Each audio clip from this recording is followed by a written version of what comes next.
Te louvamos, Senhor, por essa manhã. Nós estamos aqui juntos na Tua presença, em nome do Senhor Jesus Cristo. E nós estamos mais uma vez com o nosso coração desejoso de ouvir a Tua santa e eterna palavra. E nós pedimos, ó Pai, que ela produza um efeito profundo em nós nesse dia. Que ela seja o nosso alimento, que ela seja o martelo, que ela seja o instrumento pelo qual o Senhor vai nos admoestar, nos ensinar, nos dar palavras de conforto. Que a Tua palavra, Senhor, não volte vazia, mas que ela cumpra o propósito que lhe apraz.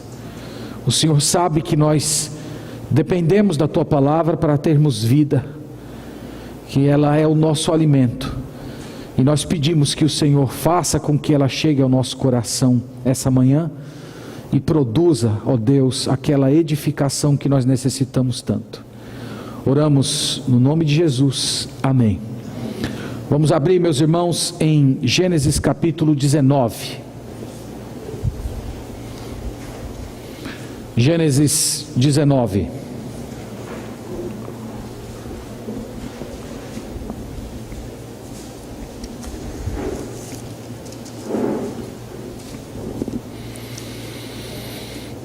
Essa é mais uma mensagem da série a respeito da vida de Abraão. E embora Gênesis 19 foque muito mais em Ló do que propriamente na pessoa de Abraão, é importante a gente olhar esse capítulo 19 à luz da história de Abraão, porque esse capítulo ele está conectado ao capítulo 18. Inclusive você vai perceber que tem várias semelhanças entre o que nós vamos ler no capítulo 19 e o que lemos semana passada no capítulo 18. Nós vimos semana passada que Abraão estava posto em pé em frente à sua tenda na hora mais quente do dia, quando apareceram 3 homens. O texto sagrado diz 3 homens, mas Abraão percebe imediatamente que não eram 3 homens comuns. Ele vai e se dobra diante daqueles homens e ele oferece hospedagem. Ele recebe aqueles 3 homens dentro de casa, ele prepara uma refeição belíssima, ele age quase como se fosse um mordomo, um senhor, diante daquelas 3 pessoas. E um daqueles pergunta para ele onde é que estava Sara. Ele diz onde Sara estava lá dentro da tenda, e ele diz: daqui a 1 ano eu voltarei e Sara terá um filho. E em seguida, 2 desses homens partem em direção a Sodoma, que nós vamos ver esse encontro hoje, enquanto o Senhor permaneceu com Abraão. E ali o Senhor reafirmou as suas promessas e ouviu a súplica de Abraão por essas 2 cidades, Sodoma e Gomorra.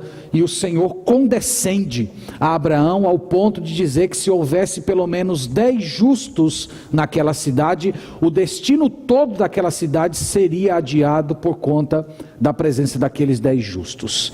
Então hoje nós vamos continuar olhando aqui agora o capítulo 19, e irmãos, nós vamos ver que os eventos do capítulo 19, eles ocorrem menos de 48 horas antes, 40 horas depois do encontro de Deus com Abraão, e que há diversas semelhanças a respeito da história. Novamente, Ló, ele surge como uma figura importante na narrativa, e nós vamos perceber que aqui ele está começando a colher os efeitos das escolhas que ele fez no passado, quando ele decidiu se apartar de Abraão e fundar uma vida muito mais em termos de lucros do que propriamente em serviço ao Senhor. Antes da gente olhar Gênesis capítulo 19, eu queria que você deixasse essa passagem marcada e você olhasse comigo 2 Pedro capítulo 2. Deixa aí o Gênesis marcado e olhe comigo 2 Pedro capítulo 2.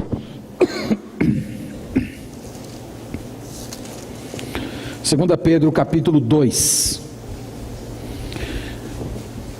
2 Pedro capítulo 2 é importante quando a gente vai falar de Ló, porque é uma passagem que define Ló. Quando a gente lê ele no Antigo Testamento, a gente fica meio suspenso. Quem é esse homem aqui? Ele é crente? Ele não é crente? Ele é aquele crente que está meio mundanizado, meio secularizado. Quem é esse sujeito? Então, na narrativa de Gênesis, a gente fica meio suspenso com ele, como muitas vezes alguns ficam suspenso com Saul e outros personagens do Antigo Testamento. Mas eu creio que 2 Pedro capítulo 2 resolve bem essa questão, por conta das palavras que são usadas para definir Ló. Então vamos ler 2 Pedro capítulo 2, verso 7. Diz assim: E livrou o justo Ló, afligido pelo procedimento libertino daqueles insubordinados. Porque este justo, pelo que via e ouvia quando habitava entre eles, atormentava a sua alma justa a cada dia por causa das obras iníquas daqueles. Então, 3 vezes esses 2 versículos utilizam a palavra justo para descrever a pessoa de Ló. Ele é justo, em outras palavras, ele é justificado, ele é convertido, ele pode ser contado como parte do povo de Deus. Ele é um homem que viveu no meio dos sodomitas durante muitos anos e ele não se corrompeu. E é impossível uma pessoa não convertida viver no meio da corrupção sem se tornar mais corrupta ainda.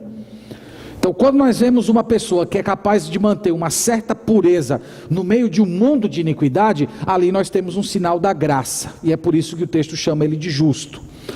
O texto também diz, que esse texto que lemos, que ele atormentava a sua alma por causa das obras iníquas daqueles. Então a ideia é que ele vivia ali, mas ele estava constantemente magoado, afligido, atormentado diante de todo aquele pecado, e somente uma pessoa que foi alcançada pela graça de Deus é capaz de se doer com um pecado social, e ele era uma pessoa assim.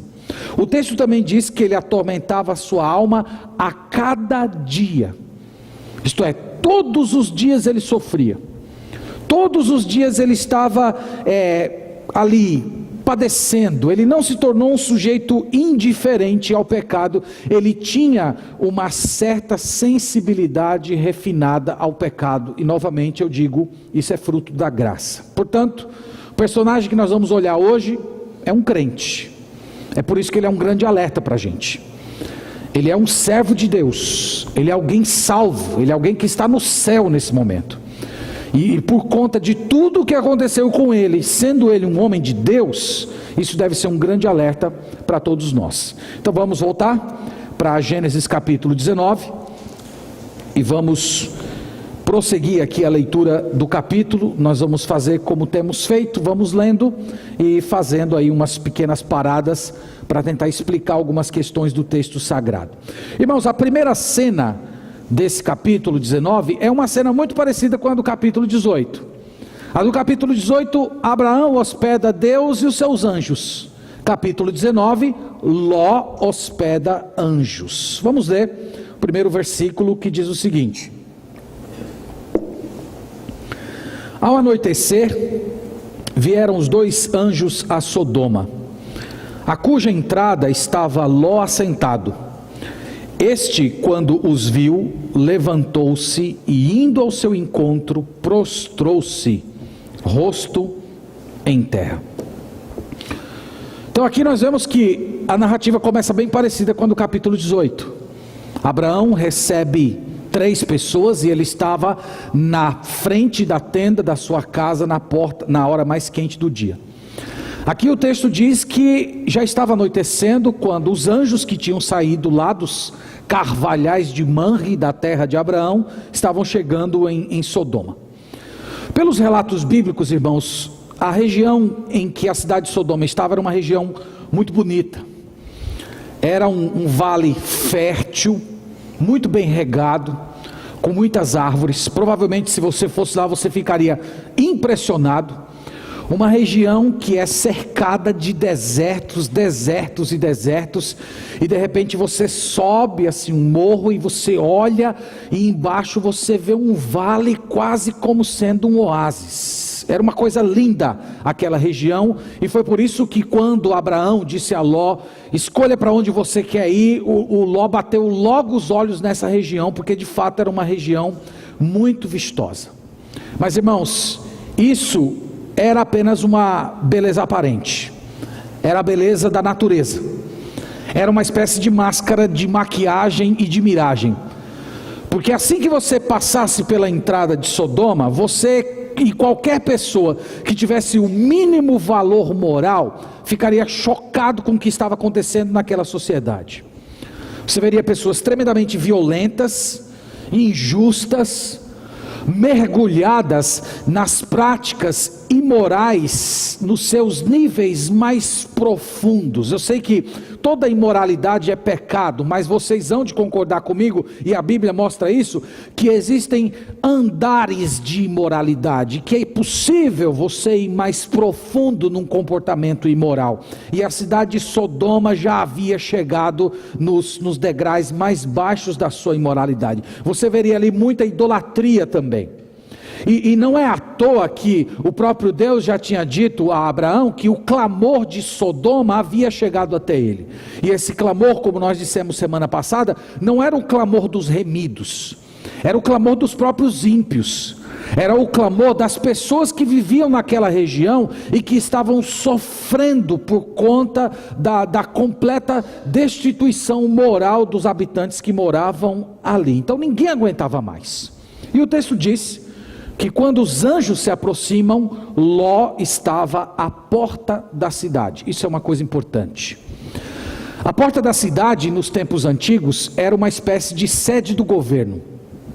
Era ali que as pessoas faziam leis, julgavam leis.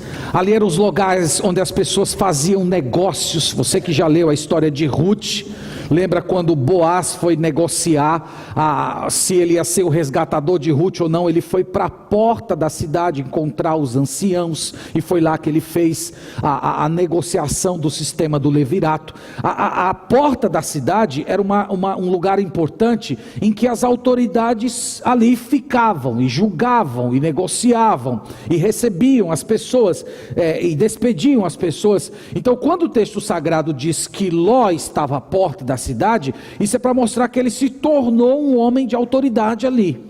Ele não era qualquer cidadão, ele não era uma pessoa que passava despercebida entre os demais. Ele era um homem de poder, ele era um homem de influência, ele era um homem que através da sua muita riqueza, ele conseguiu conquistar uma alta posição social no meio daquela sociedade. Pois bem, o texto sagrado também diz que ele avistou esses dois homens que se aproximaram. Mas Ló, sendo um servo de Deus, ele notou que não eram dois homens comuns, que não eram apenas mais dois viajantes, como muitos transitavam por ali, mas que havia alguma coisa que os distinguia das demais pessoas. E a gente percebe isso pela reação dele, que está no verso 2. Olhe comigo. E disse-lhes: eis agora, meus senhores, vinde para a casa do vosso servo, pernoitai nela e lavai os pés, levantar-vos-eis de madrugada e seguireis o vosso caminho. Responderam eles: não, passaremos a noite na praça. Então aqui novamente é parecido com a narrativa de Abraão. Abraão recebe aquelas três pessoas, que uma delas era o Senhor, e ele chama: venham para minha casa, tomem uma refeição comigo, descansem aqui antes de vocês continuarem com a jornada. É quase que uma repetição da mesma coisa. E aqui, irmãos, o Ló age como fosse um servo. Inclusive ele diz: eu sou servo de vocês, eu vou servir vocês, eu vou cuidar de vocês. Mas estranhamente, os anjos dizem que não, nós queremos dormir na praça. Quando fala dormir na praça, você não pode definitivamente ter a imagem de uma praça como essa que a gente tem aqui de frente à igreja, praça bonitinha, que tem bancos, né? De vez em quando você passa, você vê alguém dormindo no banco, né? Alguma coisa assim. Não era assim. Você poderia pensar mais em termos de um lugar de feira, lugar onde tem feira. Você já viu como é um local que tem feira, quando as pessoas terminam a feira, como é que fica o local? Então era um ambiente central da cidade. Então era um lugar sujo, incômodo, mas o texto sagrado diz que Ló insiste muito, e depois de muita insistência, esses dois anjos aceitam pernoitar na casa dele, é o que temos no verso 3. Instou-lhes muito, veja que foi muita insistência, e foram e entraram em casa dele, e deu-lhes um banquete, fez assar uns pães asmos, e eles comeram. Novamente aqui um paralelo bem interessante com a história do capítulo 18, em que Abraão também faz uma refeição, e ele fica lá esperando que os seus visitantes se alimentem, enquanto ele age quase como um mordomo. E é nesse momento, irmãos, que a narrativa segue para uma segunda cena, e eu chamei essa cena aqui de o confronto entre os do Senhor e os do mundo, porque vocês vão ver que de fato vai ocorrer um confronto, e esse confronto é entre aqueles que são do Senhor, que seria Ló e os anjos, e os do mundo, que seriam os próprios habitantes da cidade. E é nesse momento aqui que a gente começa a perceber como essa convivência de Ló com esses mundanos enfraqueceu um pouco daquelas convicções que ele tinha como servo de Deus. A gente vê isso no verso 4 e no verso 5. Mas antes que se deitassem, os homens daquela cidade cercaram a casa, os homens de Sodoma, tanto os moços como os velhos, sim, todo o povo de todos os lados, e chamaram por Ló e lhe disseram: onde estão os homens que à noitinha entraram na tua casa? Traze-os fora a nós, para que abusemos deles.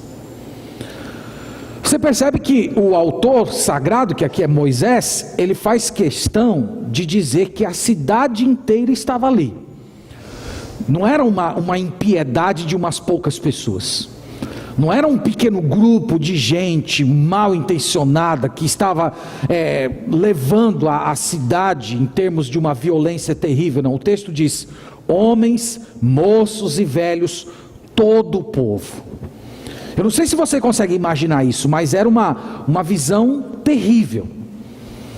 Uma noite escura, e de repente uma cidade inteira, homens, jovens, idosos, todos cercando a casa de Ló, meio que com os seus rostos disfarçados na multidão e também na escuridão. E eles começam a gritar pelo nome de Ló, começam a gritar, mandando ele sair. Ele sai e eles dizem: tragam esses homens aqui para fora, porque nós vamos estuprá-los. Esse é o significado da palavra abusar. Essa palavra aqui, ela é uma palavra muito forte. Ela é uma palavra usada na Bíblia para designar as relações sexuais. E, irmãos, é uma situação extrema. E a reação de Ló, especialmente você que tem filhos ou que tem filha, é uma coisa assim de embrulhar o estômago. E talvez aqui nesse momento é que a gente começa a perceber que o tempo em que Ló permaneceu em Sodoma meio que afrouxou os seus valores como servo de Deus. Veja o verso 7.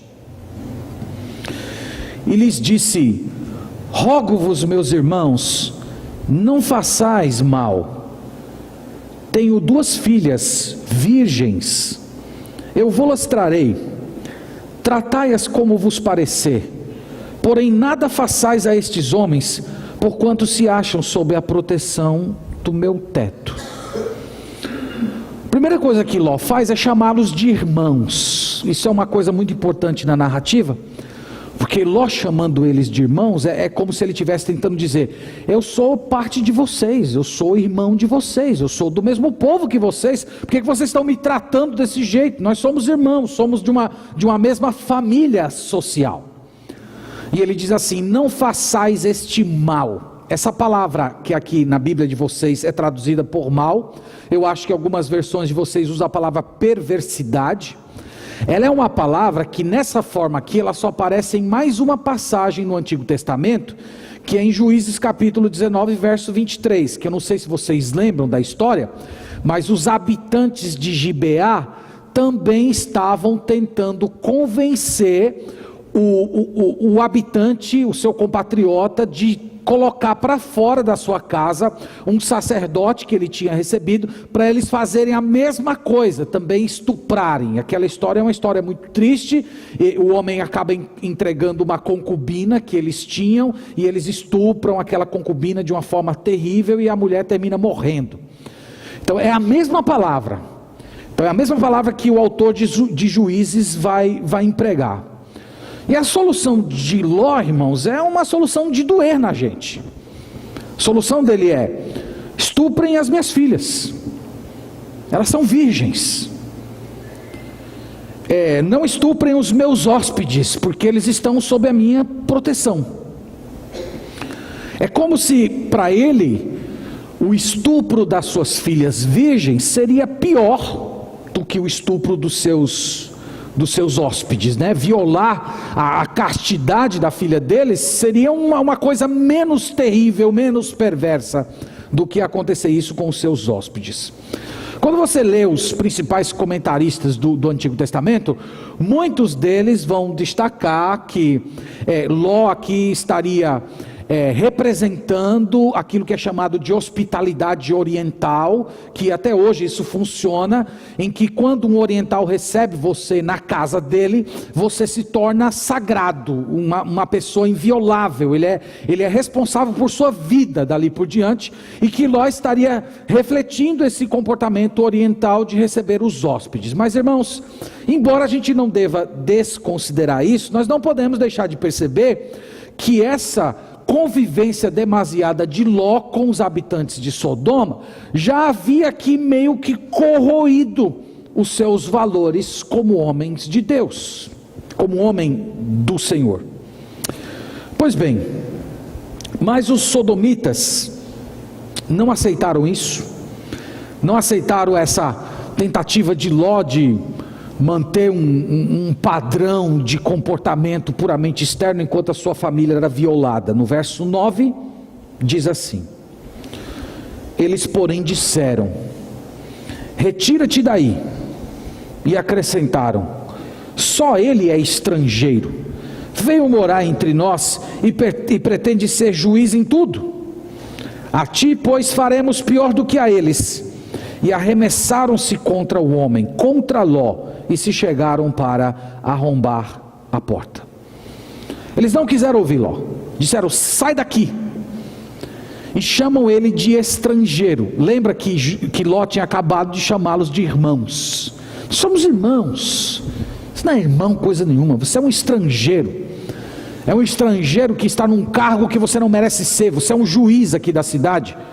E quando eles falam que Ló queria ser juiz em tudo, é porque muito provavelmente no seu ofício de juiz da cidade, Ló já tivesse pronunciado alguns julgamentos morais que incomodavam aquele povo.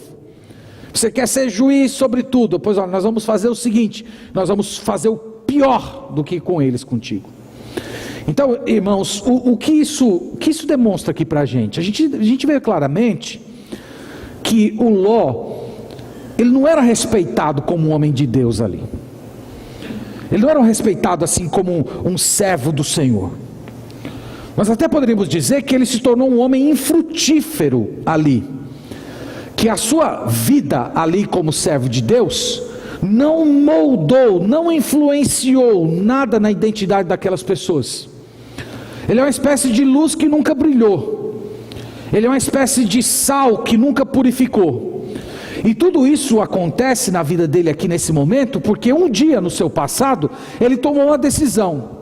Ele tomou a decisão de construir um patrimônio, em vez de construir um altar. Ele optou por ser um homem do mundo. Ele optou por ser um homem de negócios, antes de ser um homem de Deus. E agora essas coisas estão começando a voltar para ele. E aqui, meus irmãos, não fosse uma intervenção de Deus por meio dos anjos, uma desgraça terrível teria ocorrido naquela noite. No verso 10, diz o seguinte: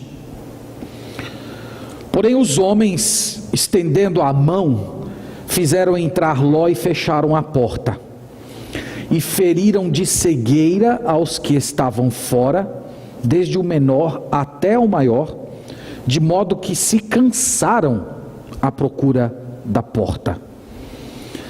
Então, irmãos, é uma coisa tão terrível, porque o texto está dizendo aqui no versículo 11, que mesmo depois deles terem sido feridos de cegueira, eles ainda estão tentando encontrar a porta. Não é uma pessoa que recebeu uma cegueira e todo mundo se desesperou e cada um foi para sua casa. Eles continuaram mesmo cegos, dispostos a tentar encontrar a porta da casa para arrombar e cometer aquele pecado terrível. Então você veja o nível de imoralidade, de violência que esse povo aqui chegou. E lembre-se também que é a segunda vez que Deus está livrando Ló. A primeira foi quando ele estava em Sodoma, e Sodoma foi invadida por aqueles reis, e Abraão foi lá com os 318 e libertou aquela cidade. É a segunda vez que Deus está livrando esse homem, e aqui nós vemos a misericórdia de Deus nesse capítulo. Nós vamos ver duas evidências da misericórdia de Deus, mas aqui nós temos a segunda. A segunda é essa, que esse homem, ele está tremendamente secularizado, ele está tremendamente envolvido com as coisas do mundo, mas por ele ser justo, como a gente leu lá em 2 Pedro, o Senhor ainda continua sendo misericordioso, e continua abençoando, e continua salvando ele dos próprios deslizes e embaraços que ele se envolveu ao longo da sua vida. E louvado seja o nome do nosso Deus, porque ele continua fazendo a mesma coisa conosco. Nós nos intrometemos e nos metemos em muitos embaraços, mas o Senhor misericordiosamente continua nos salvando. Terceira cena: os anjos ordenam que Ló e os seus abandonem a cidade. Verso 12 ao verso 14. Então disseram os homens a Ló: tens aqui alguém mais dos teus? Genro e teus filhos e tuas filhas, todos quantos tens na cidade, faze-os sair deste lugar, pois vamos destruir este lugar, porque o seu clamor se tem aumentado, chegando até a presença do Senhor, e o Senhor nos enviou para destruí-lo. Então saiu Ló e falou aos seus genros e aos que estavam para casar com suas filhas, e disse: levantai-vos, saí deste lugar, porque o Senhor há de destruir a cidade. Acharam, porém, que ele gracejava com eles. É chocante, né? É chocante, essa leitura é chocante. Então os anjos ordenam: sai Ló, sai daqui, reúne todos aqueles que são da sua família, saia dessa cidade, porque nós vamos destruir. Você deve imediatamente reunir todos aqueles que pertencem à sua família. Sodoma chegou ao limite, o clamor dela chegou até os céus, e Deus nos enviou para executar o juízo. E não há número de justos suficientes para que a cidade fosse poupada. Aqui a gente percebe que havia menos de 10. Abraão conversando com o Senhor, e Deus disse a ele que até 10 Deus pouparia a cidade, mas não tinha nem 10 pessoas. Então, de fato, por essa imoralidade, essa injustiça, essa violência generalizada, o Senhor iria destruir a cidade. E o que Ló fez? Ele saiu apressadamente para falar com os seus genros, e ele fala em tom de urgência. A gente leu isso aqui, ó: levantai-vos, saí deste lugar, porque o Senhor vai destruir a cidade. Talvez foi a primeira vez que Ló pregou alguma coisa a respeito de Deus. É quase como aquela pregação de Jonas. Lembra a pregação de Jonas? Dentro de 40 dias Nínive vai ser destruída. Aqui não tem graça, não tem perdão, não tem nada. É só o juízo de Deus sendo pregado. E a reação deles, irmãos, é de chocar. A reação dos seus genros. Eles riram. Eles riram. Sabe quando você está num grupo assim de pessoas, e de repente alguém fala uma coisa completamente absurda, e você dá uma risada, dizendo: que absurdo é esse? Sai para lá, deixa de brincadeira. Aqui mostra, irmãos, que Ló não era respeitado como servo de Deus, nem dentro da sua própria casa, nem no meio da sua família. As pessoas levavam a sério o que ele falava a respeito de Deus. Deus era uma uma figura tão ausente na vida dele, que ele não tinha crédito para falar do Senhor, para falar do juízo de Deus. Então aqui a gente percebe o triste estado espiritual que esse homem chegou. Ele permitiu, embora sendo um homem justo diante de Deus, no sentido de justificado, mas ele permitiu que a sua comunhão com Deus fosse completamente diluída naquela cultura. E ele tomou uma posição de que, em vez de ser uma pessoa fiel a Deus, um gigante da fé na presença do Senhor, ele simplesmente se contentou em ser menos maligno que os sodomitas. Esse foi o padrão que ele tomou para si. Ele não seria um Abraão, mas ele também não seria um sodomita. Seria alguma coisa mais ou menos ali no centro, uma pessoa que fosse menos injusta, menos pagã, menos imoral. Pois bem, irmãos, nós vamos dar continuidade a essa narrativa na próxima semana, porque eu separei em duas partes, primeiro olhando Ló e depois olhando a destruição das duas cidades, porque as duas narrativas têm lições bem interessantes. Eu queria apenas trazer algumas lições finais, para depois a gente orar ao Senhor. Primeira lição óbvia dessa história, que você precisa tomar uma decisão sobre como você vai construir a sua vida. Se você vai ser uma pessoa que vai edificar um altar ou construir um patrimônio. Essa foi a escolha que Ló teve que tomar, moço, jovem, quando ainda vivia com Abraão. Ele teve que escolher construir um altar ou construir um patrimônio. E passados tantos anos, irmãos, dessa história, essa mesma escolha continua na sua frente hoje. Se você vai construir um altar ou se você vai construir um patrimônio.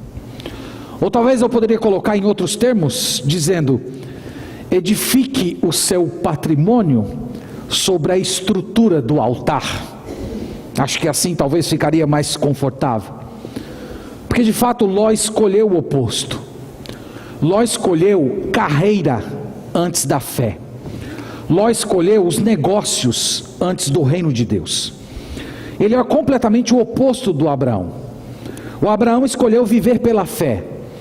O Abraão escolheu os tesouros espirituais, embora financeiramente ele tenha sido muito abençoado pelo Senhor. Mas ele escolheu o reino de Deus em primeiro lugar. Ele escolheu a justiça de Deus em primeiro lugar. Ele escolheu ser um peregrino, não um cidadão de Sodoma. Ló é o oposto disso. Ló é o sujeito que vive pelo que ele vê. Ele constrói a vida dele não a partir do invisível, mas a partir daquilo que ele pode tocar, sentir e planejar. E eu temo dizer, irmãos, que há muitos daqueles que estão nas igrejas hoje que estão seguindo a mesma pisada de Ló. São pessoas que estão focando todas as suas energias, todas as expectativas, todos os seus sonhos em estudo, em carreira, em ter mais, em ter posição, em ter poder. E essas pessoas fazem isso sufocando a fé, sufocando a comunhão com Deus, sufocando o crescimento espiritual, sufocando a convivência na comunidade cristã. São as pessoas que estão invertendo aquilo que Jesus disse. Jesus disse para buscar o reino e a sua justiça em primeiro lugar, mas essas pessoas colocaram em segundo, em terceiro lugar. E sabe qual é o grande problema? É que essas pessoas não percebem que escolher, optar por esse tipo de vida, forma o seu caráter. Não é algo que você tem como experimentar e desfrutar durante um certo tempo, e depois você volta atrás, como se fosse apenas um caminho que você andou por alguns anos ou por alguns meses da sua vida, mas que depois você tem como recolocar as coisas dentro do seu devido lugar. É um caminho sem volta. Esse caminho de colocar Deus em segundo lugar, em colocar o reino de Deus, a vida na igreja, a comunhão com o Senhor, esse caminho de você colocar as coisas da vida espiritual em segundo lugar, é um caminho em que cada vez mais você vai descendo, você vai descendo, você vai descendo, você vai aprendendo a abrir concessões que vão formando a sua alma, e quando você se percebe, você está completamente embaraçado nesse tipo de vida. E o resultado das pessoas que andam por esse caminho, pelo caminho de Ló, é um resultado muito trágico. Primeiro, é a formação de um amor morno por Deus. Não são pessoas que abdicam completamente da fé, mas são pessoas que têm um amor morno pelo Senhor. São pessoas que até podem dizer que amam a Deus, mas elas não possuem afeições profundas pelo Senhor, aquele amor que pulsa no nosso coração. São pessoas que até gostam de certas atividades espirituais, mas desde que não seja muito, porque parece que se torna uma coisa meio enfadonha, cansativa. E o resultado, como eu disse, é terrível. Produz uma espécie de uma inércia espiritual. É alguém que é justo, mas não resplandece. Não se vê Cristo ali. Não se vê na vida, no rosto daquela pessoa, algo que a distingua das demais. Algo que mostra para o mundo quem ela é no seu interior. Esse é um outro resultado. Um outro resultado é a falta de testemunho. Pessoas que não vivem o evangelho como deve ser vivido. Às vezes dentro da sua própria casa, os seus filhos não respeitando você como crente, os seus familiares não respeitando você como um servo de Deus, uma serva de Deus consagrado que anda com o Senhor. Não respeitam, como aconteceu com esse homem aqui. Seus próprios genros não viam nele um servo de Deus distinto. E isso acontece porque os seus filhos, o seu cônjuge, os seus pais, os seus irmãos, eles olham para você e veem a completa inconsistência que existe na sua vida entre aquilo que você afirma e aquilo que você vive. Porque as ações, elas sempre vão falar mais altos que as palavras. Então produz uma espécie de falta de testemunho. E quando se fala da família, é uma coisa terrível, porque essa falta de testemunho, esse cristianismo morno, isso, irmãos, forma a identidade dos nossos filhos, isso influencia o nosso cônjuge, isso ajuda a formar a mentalidade espiritual da casa, e todos crescem dentro daquele mesmo sistema. É muito raro pais que vivem uma fé morna terem filhos que são piedosos. É muito raro isso acontecer. Louvado seja Deus, porque há certas situações em que essa regra é quebrada, mas via de regra é assim. Os pais que são mornos normalmente vão produzir filhos que são ímpios. Então isso acontece dentro da sua própria casa, acontece dentro do seu próprio trabalho. Você não é visto, você não é respeitado como um peregrino, você é mais um na multidão. Então nós temos, irmãos, que ter cuidado com isso. Chega-se a um certo ponto que parece que a verdade de Deus não fala mais no seu coração. A mensagem do evangelho não impacta mais você. Você continua crendo nos conceitos teológicos. Por exemplo, pergunta: você crê no céu? Eu creio no céu, mas parece que crer no céu não muda você. Parece que é uma coisa muito distante, é uma coisa apenas da metafísica, do pensamento. Não é uma coisa que muda você, porque você vive como uma pessoa que não deseja o céu, que não almeja pela volta de Cristo. Posso perguntar a você acredita no inferno? Eu acredito no inferno. Mas parece que essa crença não lhe afeta, porque você está tentando viver a sua vida andando pelo mesmo caminho das pessoas que vão para o inferno. E eu quero dizer a você essa manhã que só há uma saída para esse tipo de vida.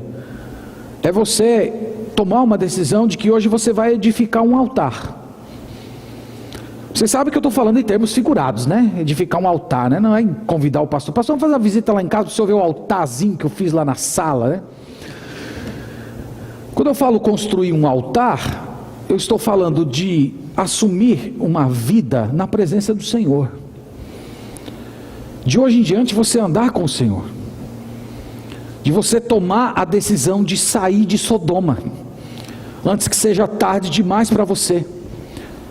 Assumir um estilo de vida em que você vai aproveitar todas as oportunidades que Deus te dá para crescer na vida, mas você vai fazer isso sem negligenciar a fé, colocando a fé no fundamento, colocando Deus na sua vida acadêmica, colocando o Senhor nos seus negócios, recebendo o poder dele para você viver a sua vida aqui nesse mundo. Aliás, é somente por meio da vida cristã, aquela vida vivida na presença de Deus, é que nós melhor aproveitamos essas bênçãos que Deus nos dá como bônus nessa vida. Então tome essa decisão hoje de manhã. Construa o altar, não construa um patrimônio. Segunda lição: a convivência demasiada com pecadores sempre será um laço que vai lhe capturar. Esse é um outro exemplo que a gente aprende na vida desse homem. É a experiência dele. Ele chegou em Sodoma, mas logo aquele estilo de vida capturou ele e principalmente os seus familiares. Não tem como não ser assim. Depois de anos, tempos, meses, conversas, experiências, sempre juntos e conjunto a mundanos, não tem como a sua consciência permanecer calibrada. No ano passado nós tínhamos uma balança lá em casa, essas balanças que a gente compra em supermercado, e a gente andou colocando umas coisas em cima dessa balança, e aí depois a gente ia se pesar, aí pisava em cima, uma hora dava 100, outra hora dava 80, outra hora dava 70, a balança foi descalibrada. Essa mesma coisa acontece com a nossa consciência. A consciência é o termômetro que Deus te deu, e quando você fica constantemente ferindo a sua consciência, ela fica descalibrada, ela não funciona mais, ela não é mais confiável. Chega um certo momento que a sua consciência não está pesando mais. Sabe aquele pessoal que diz assim: não, mas eu estou fazendo isso aqui, mas eu estou com muita paz no meu coração, né? Estou fazendo tudo que a Bíblia diz ao contrário, mas eu estou sentindo muita paz. Olha essa paz que eu sinto em minha alma, né? Como cantamos, eu estou sentindo muita paz. Mas o problema da pessoa estar sentindo paz é porque a consciência dela foi descalibrada. Ela se habituou a passar os limites que Deus estabeleceu. Então chega um certo ponto que a consciência não funciona mais direito. Ou em termos do Novo Testamento, a pessoa apagou o espírito, como diz 1 Tessalonicenses 5. Então chega uma hora que não funciona mais. E é isso que ocorre com as pessoas que vivem demasiadamente na companhia de mundanos, além daquilo que é o necessário para você não sair do mundo, como Jesus falou. Irmãos, esse tema é um tema tão amplo na Bíblia. Eu pensei em diversas referências essa semana. Eu quero citar só 3. Vamos em Josué, capítulo 23. Vocês vão ver como Deus ele tinha uma preocupação com a maneira como o seu povo interagia com os ímpios.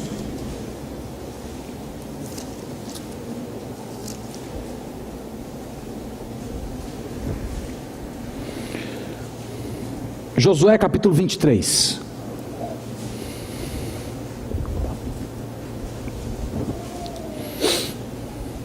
Verso 11. Diz assim: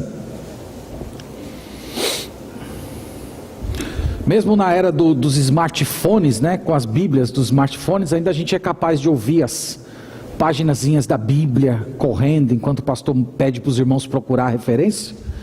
Eu ainda gosto mais desse barulho, viu, irmãos? Eu sou pastor à moda antiga.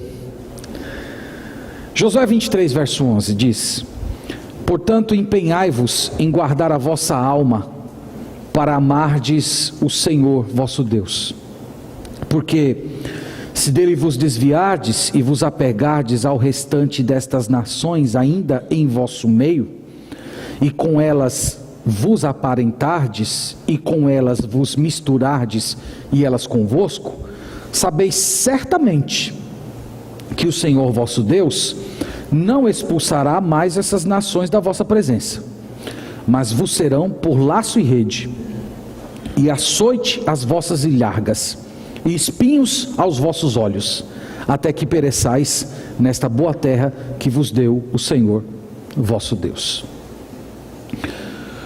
A ordem de Deus para Josué e para o povo de Israel é: quando vocês chegarem na terra, vocês têm que expulsar todas as nações que estão lá, todas. Eles não cumpriram essa ordem, eles não cumpriram. Eles começaram primeiro subjugando, ganhando uma grana nas custas deles. Entre a gente expulsá-los e colocar eles como escravos, trabalhando para a gente, quebrando pedra, carregando madeira, vamos tirar um lucro. E Deus diz: se vocês não fizerem isso, se vocês não expulsarem, se vocês começarem a se relacionar, e logo logo vocês começarem a fazer casamentos entre eles, que foi o que aconteceu na história, isso vai ser um laço, que vai capturar vocês e vai destruir. E foi o que aconteceu. Se você ler depois, na sequência aqui do livro, o próximo livro é o livro de Juízes. E no livro de Juízes, a mesa é virada. Esses povos que estavam lá na terra prometida, que eram povos que estavam subjugados a Israel, esses povos crescem, viram a mesa, e Israel é que começa a ser subjugado. E tudo isso termina com o povo perdendo a sua terra anos depois.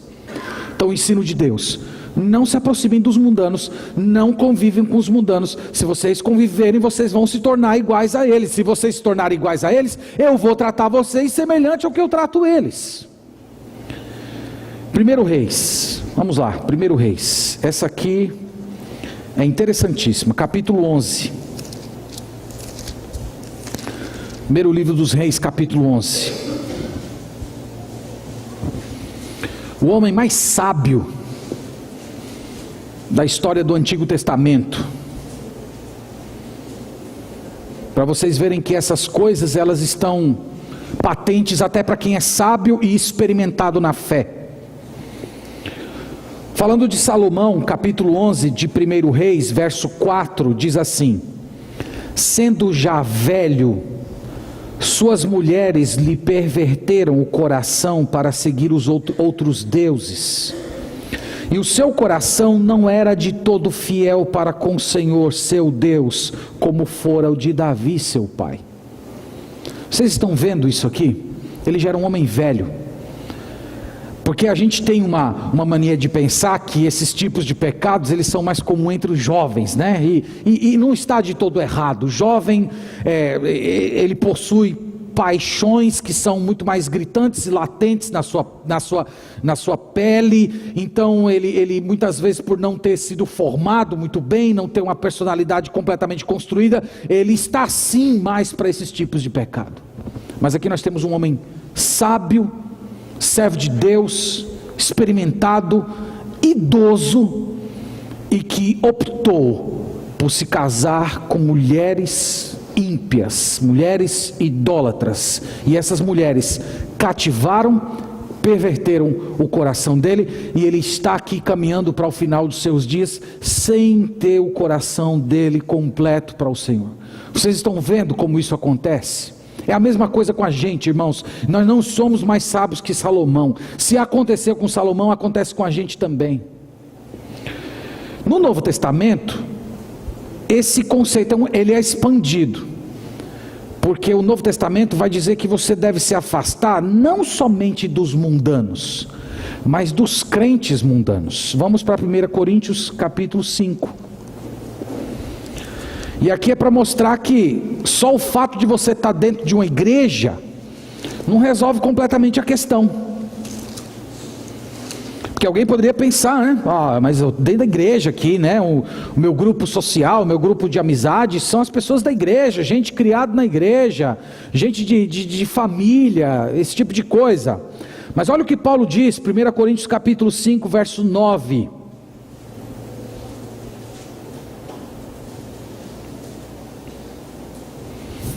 1 Coríntios 5, verso 9, afirma o seguinte: já em carta vos escrevi que não vos associeis com os impuros.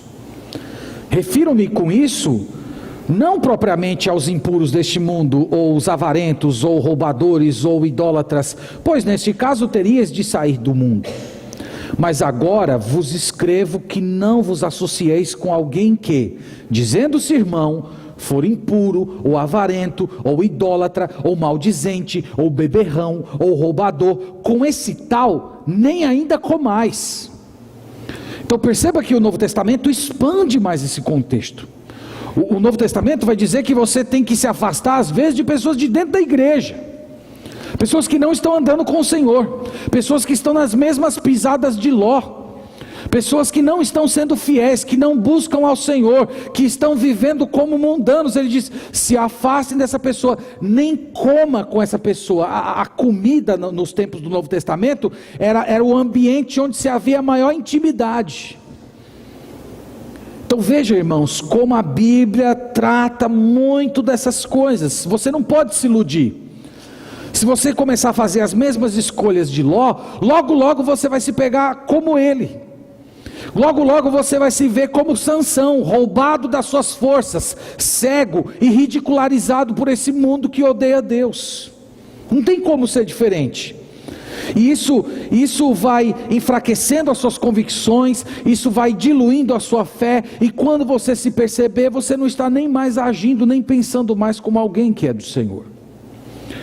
Eu espero que nessa manhã você receba essa advertência da Escritura com a mais absoluta seriedade. Se você está aqui hoje de manhã, você tem andado com o Senhor. Se você, ao ler essa história de Ló, você pode, com humildade, mas com muita alegria, levantar suas mãos para o céu e dizer: Senhor, eu te agradeço, porque mesmo eu sendo fraco e sendo pecador, eu não cheguei nesse ponto ainda, eu não me vejo como um tipo de Ló. Se você está nessa situação, aproveite essa ocasião para você reafirmar o seu compromisso com Deus.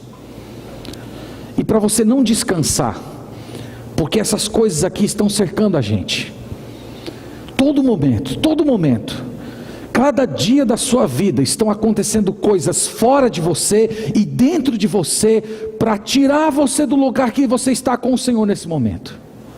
Então é o momento de você, é a ocasião de você reafirmar, de você clamar ao Senhor, pedir para Ele sondar o seu coração, porque esse tipo de pecado, ele é sutil, ele vai tomando espaço sem que a gente nem perceba.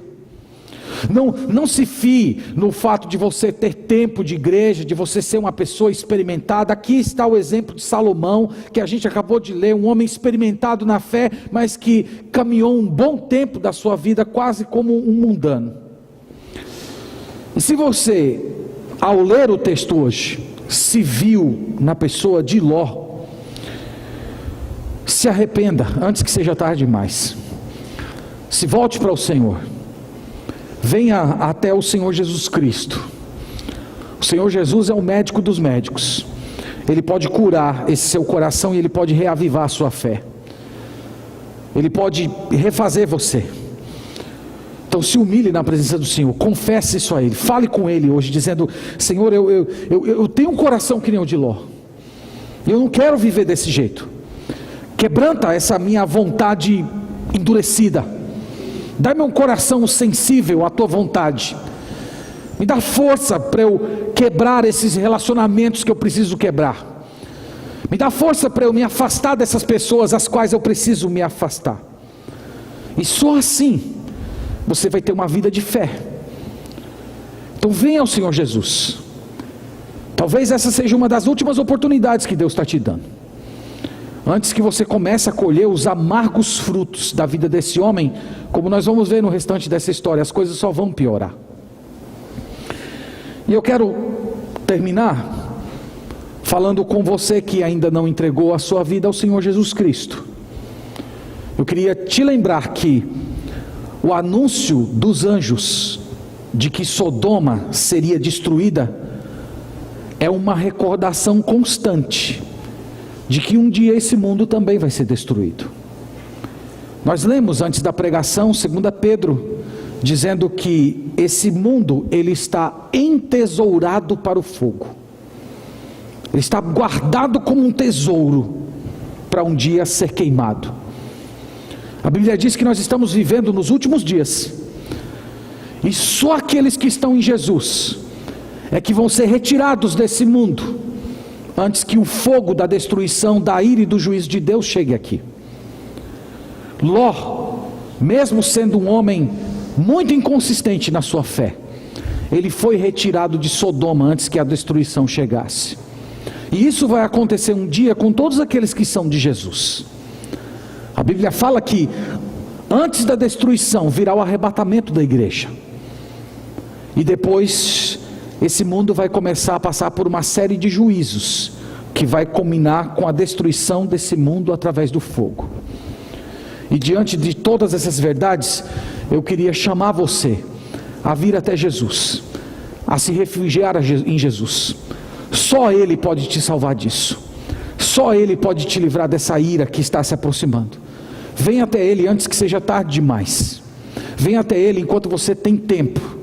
Entregue o seu caminho ao Senhor. Se arrependa dos seus pecados. Creia em Jesus, se converta a Ele.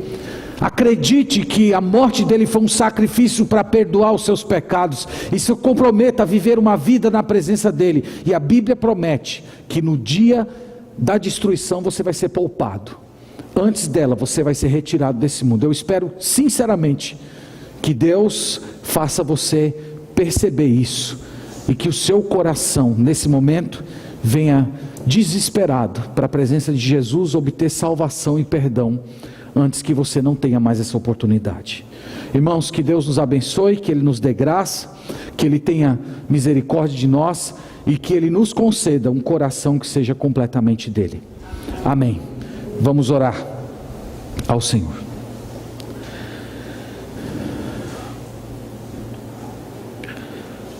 Pai Santo, nós te louvamos e agradecemos. Nós chegamos diante das verdades da Tua Palavra com temor e tremor. Lendo a Tua Palavra, Senhor, nós tememos em nos pegar, nos perceber nos mesmos caminhos desse homem. Nós não queremos experimentar esse tipo de vida, Senhor. Nós queremos uma vida diferente, nós queremos uma vida de fé. Nós queremos construir um altar e não simplesmente ter um patrimônio nesse mundo. Nós clamamos, ó Pai, no nome de Jesus, que o Senhor abra os nossos olhos e que nós percebamos em quais áreas da nossa vida esse tipo de teologia de Ló tem ocupado e ganhado espaço. Nos ajude a perceber, Senhor, as pontas soltas, e com arrependimento no coração nos refugiar em Jesus Cristo, para receber perdão, restauração e termos novos padrões de vida. Clamo também, ó Deus, pelas pessoas que aqui estão e que já estão nessa situação, e que já estão vivendo uma vida semelhante de Ló. Pai, tem misericórdia, vai ao encontro, dá, Senhor, uma nova chance, uma nova oportunidade. Usa do Teu Santo Espírito para convencer essas pessoas do pecado, da justiça e do juízo de Deus. Que elas percebam que elas estão indo em direção ao caminho da destruição e do sofrimento. E que elas voltem arrependidas ao Senhor Jesus Cristo e reafirmem o seu compromisso de fé, de devoção e de uma vida verdadeiramente santa na Tua presença. Por fim, Senhor, eu clamo pelas pessoas que ainda não se entregaram a Jesus em conversão, arrependimento e fé. Eu peço, Senhor, que Tu tenhas misericórdia e que o Senhor também desperte o coração delas, abrindo a sua mente, destampando os seus ouvidos da alma, para que elas percebam que estão em direção da destruição e que elas se refugiem em Jesus Cristo, crendo nele como Salvador e Senhor da vida. Livra, Senhor, a nossa igreja, que a nossa igreja não seja uma igreja como foi descrita por Paulo em 1 Coríntios 5, pessoas avarentas, mentirosas, idólatras, imorais. Que não haja necessidade, Senhor, de nós nos afastar de alguém dessa comunidade por esse tipo de comportamento. mas que aqui, Senhor, seja um lugar de santidade, de verdade, de pureza, de sinceridade, Senhor. Nós clamamos e pedimos essas coisas, clamamos pela Tua misericórdia no nome do Senhor Jesus. Amém. Amém.